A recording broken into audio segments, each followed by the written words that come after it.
The Reform Party is there and is being allowed to grow as a safety valve. It does have some reasons for existing, but it will take the wind out of the sails and prevent any nationalist party growing. But the nationalist parties that exist, they're all selling out anyway.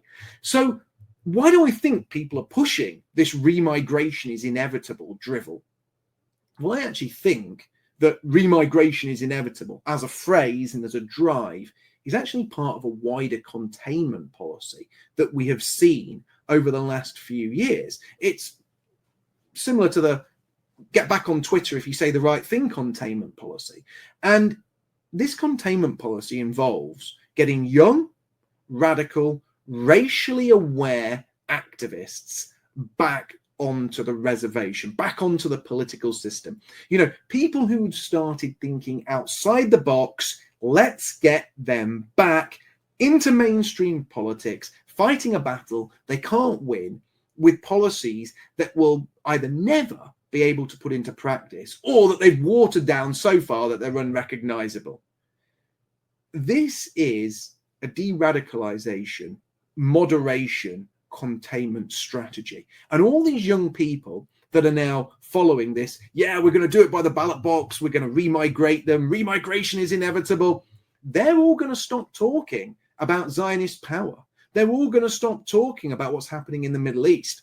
They're going to stop talking about some of the things I've talked about tonight. They will not be talking about these young people under the age of 16 because it's politically bad for a party to do that.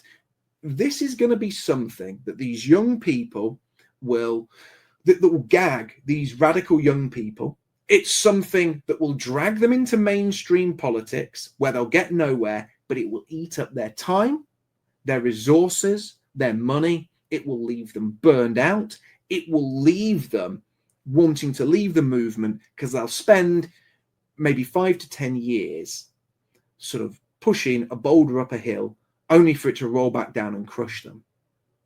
And what would these people be doing otherwise? That's why this containment strategy exists. You see, we need to be working on building institutions, communities, infrastructure that can protect white people as they become a minority.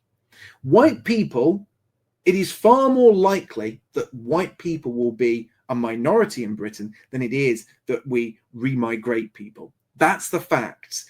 And when you're aware of the facts, you know what you've got to do. What you've got to do is build institutions, start communities, start legal funds, start buying property, start buying land. Build your power bases now when you can. Build your power bases now when you can. Because if you don't, when we become a minority, we'll be screwed.